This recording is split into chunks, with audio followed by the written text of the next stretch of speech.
In today's video, I'm going to teach you how to add effects in CapCut PC.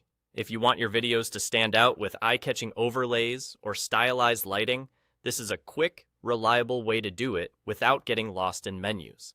As you browse through the effects library, the fastest way to decide what works is to preview before you commit.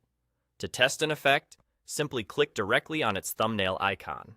CapCut will quickly download a live preview and place it over your current project footage so you can see exactly how it behaves in motion. Let the preview play for a moment so you can judge timing, color, and movement against the scene.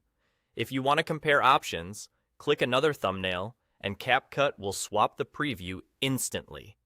This makes it easy to audition several looks without changing anything on your timeline. Once you find an effect you love, click and hold its thumbnail, then drag it down onto your timeline.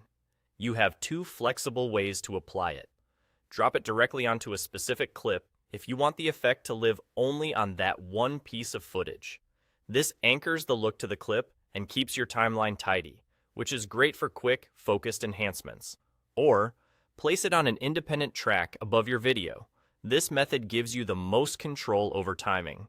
With the effect on its own track, grab the edges of the effect block and stretch or trim them to choose exactly when the look starts and stops. You can align the edges with beats, transitions, or key moments, and slide the effect left or right to fine-tune its placement. As you adjust, play back a few seconds before and after to confirm that the effect enters and exits smoothly. If something feels too strong or too long, shorten the block or reposition it until it complements the edit.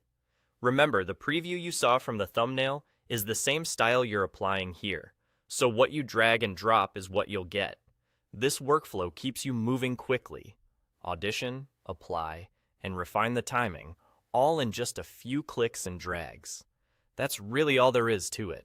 Dynamic visual upgrades in just a single drag and drop. You're all set. Done.